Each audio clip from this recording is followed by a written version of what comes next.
Olá, meus irmãos, minhas irmãs, muito bom dia.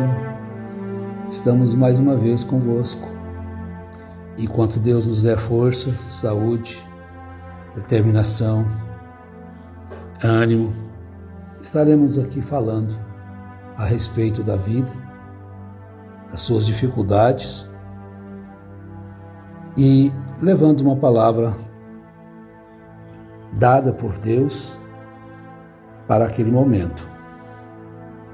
A gente às vezes está trabalhando e passando por momentos difíceis e então vem ao coração falar sobre aquele assunto, porque dizem que na hora da dificuldade é que a pessoa mostra o melhor de si, né? E é verdade.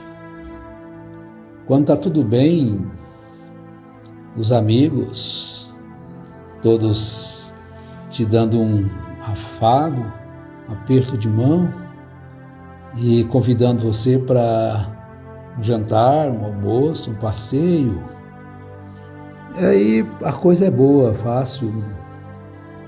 Mas você vai mostrar realmente o que tem na hora que essas coisas falham. As coisas mudam, o vento sopra forte e as dificuldades chegam. Então eu gostaria de conversar com vocês sobre o que é mais fácil, ensinar ou praticar o que ensina. Porque é fácil, eu digo que ensinar é mais fácil. Porque cada um tem a sua vocação, o seu modo. Não que eu quero dizer que eu sou um professor, não, negativamente. Eu sou um irmão, Deus dá essa graça para a gente e a gente tem uma facilidade, às vezes, de ver um assunto, de discorrer. Não só eu, milhares de pessoas têm essa facilidade, ou milhões, bilhões, né, no mundo, e muito melhores do que eu. Mas vamos lá um pouquinho neste quesito aqui de praticar o que ensina. Tiago, ele adverte sobre isso, né? Ser praticante e não apenas ouvinte. Agora, quem fala também o ouve. Não, eu falei para ele, mas você também ouviu tudo que eu estou dizendo para vocês. Eu estou ouvindo primeiro, né? Antes de vocês ouvirem. Eu já parei, já olhei, já li na Bíblia a esse respeito. Algumas coisas a gente não lê, vem na hora, a gente cita. Mas quando a gente passa, por exemplo, por um momento de difícil, que você tem que tomar uma decisão, e agora? Agora é contigo. Verdade? Acho que todos a quem estou falando já tiveram essa experiência, então não é coisa nova, é lembranças. Bom, Romanos capítulo 2. Paulo traz a base para isto aqui. Mas tu que tens por sobrenome judeu e repousas na lei, te glorias em Deus. E conheces a sua vontade e aprovas as coisas excelentes, sendo instruído na lei. Bom, agora nós todos não desprezamos a lei de forma alguma. A lei existe para os perjuros, para os adúlteros, para os ladrões, para os parricidas, para os matricidas, seja lá, todos os crimes que existem. Então não existe, a gente costuma dizer, não existe uma liberdade sem regras. Não existe liberdade sem ordem. Eu sou livre, mas para fazer o bem. Todos os homens devem ser livres para fazer o bem e não para fazer maldade, prejudicar as pessoas, o próximo. Aí você já está usando, não é liberdade, E já é uma libertinagem, uma coisa passiva à correção, à atuação da lei, dos magistrados. Então a liberdade que Deus nos deu é a liberdade de não ser obrigado a pecar. Ele te dá essa força para que você resista. É natural o homem sentir ira. Por isso Paulo disse assim: não se põe o sol sobre a vossa ira. Não vá dormir irado. Procure acalmar-se, porque você pode sofrer um ataque cardíaco na madrugada. Você pode perder o sono, ou mesmo aquele sono não fazer nenhum bem para você. Então, por isso, você segura. Então é normal, mas esvazie-se dessa ira antes de dormir. Acalma o seu coração. Vocês conhecem todos, né? Acalma o meu coração, acalma o meu coração. A gente precisa disso para agir com sabedoria, com prudência, de uma forma que não desagrada a Deus. Porque na ira do homem não tem justiça. Na ira do homem, ele vai se complicar. Então eu estou falando isso que a Bíblia está dizendo.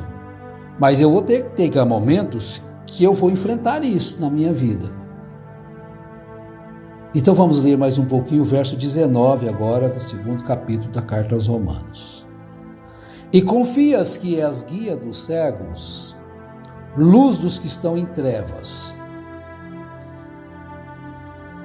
Normalmente os que ensinam, os professores, os pastores, os mestres, eles são tendentes a achar que eles estão acima disto aqui, olha. Que vai chegar lá, acima. Então eles são susceptíveis a um espírito de arrogância, de petulância, de condenar quem pratica uma coisa.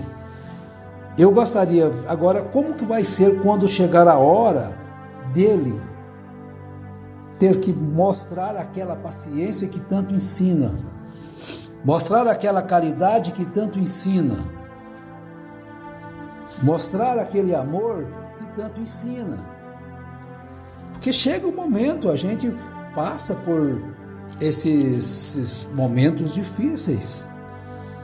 Todos passam. Infelizes são aqueles que passam. E vence. Aqueles que vencem. Agora, nós vamos continuar um pouquinho mais aqui, ó. No Romanos capítulo 2. Tu que dizes, porque, pois, verso 21, né? Tu, pois, que ensinas a outro, não te ensinas a ti mesmo? Tu que pregas que não se deve furtar e furtas? Vejam bem. Então, às vezes, as pessoas estão no púlpito ensinando a coisa correta. Se eu ensino para vocês que não se deve furtar, está correto com as escrituras. Mas agora vamos ver para quem ensina. Vejam a necessidade de ser o exemplo. Por isso Paulo falou assim acerca dos pastores, dos líderes, serem exemplos. Você já pensou um pastor, numa confusãozinha ali no trânsito, e as pessoas veem ele iracundo, nervoso e exasperado? Fala, mas ele ensina tanto que deve manter a calma, ele ensina tanto que deve ser paciente, mas na hora de usar a paciência ele não tem, na hora de usar a calma ele não tem. Quer dizer, é um péssimo exemplo. Então você olha para Pedro. Pedro, Jesus falou assim: vem, Pedro. Pedro, automaticamente, Jesus chamou, eu vou. E foi. E estava andando sobre as águas. De repente ele viu as ondas. De repente ele sentiu o vento forte. E ele teve medo. Aí pode dizer a pessoa: mas Pedro falhou. Ele andou sobre as águas. Você anda sobre as águas? Você já andou? Eu já andei. Para me ter o direito de falar para Pedro assim: Pedro, eu andei e não tive medo. Tem um relato de alguém mais que andou sobre as águas? Então Pedro teve medo. Pedro falhou. Agora eu quero ver você andar, quero ver eu andar sobre as águas. Aí que está, meus irmãos. Nós devemos examinar a nós mesmos. Agora, ensinar é bom. Praticar, muito melhor. Praticar o bem. Porque só por eu ensinar, não quer dizer que eu estou agradando a Deus. Não, vou agradar a Deus muito mais quando eu pratico. Então eu digo: a Bíblia ensina, meus irmãos, e bravo, que você tem que ajudar, você tem que cooperar. Eu coopero? Eu contribuo? Ou é só os demais que têm que contribuir, só os demais que têm que ajudar? Eu sou o chefe. Então eu jogo a Bíblia, eu jogo assim sobre as pessoas, o peso todo sobre eles, então eu pego no colarinho, dou uma arrumadinha e estou pronto. Já fiz a minha missão. É só pegar meu pagamento no final do mês. Então falar que Pedro teve medo, mas ele teve medo andando em direção a Jesus e Deus estendeu a mão para ele. Agora, como agir nos momentos críticos com os vizinhos? E tem vizinhos que às vezes provam você, viu? Então você tem que pedir a Deus calma, paciência, prudência para você agir. Não que você não vá agir, para aí. Você tem os meios corretos, cristãos, de agir. Porque se você deixar as pessoas abusadas, aquelas que acham que mandam em todo mundo, têm liberdade para poder fazer o que quer, e não respeitam os limites, então você tem que saber como fazer. Aí que entra a questão de praticar o que você aprendeu, ouviu. É como o médico está na faculdade, estudando, chega uma pessoa à beira da morte lá no hospital. É doutor, é você agora. Põe em prática os seus ensinos. Então, meu irmão, minha irmã, na hora da dificuldade, você lá só, você, minha irmã, lá com seu marido incrédulo e filhos rebeldes, agora é colocado em prática o que tem aprendido a respeito do assunto.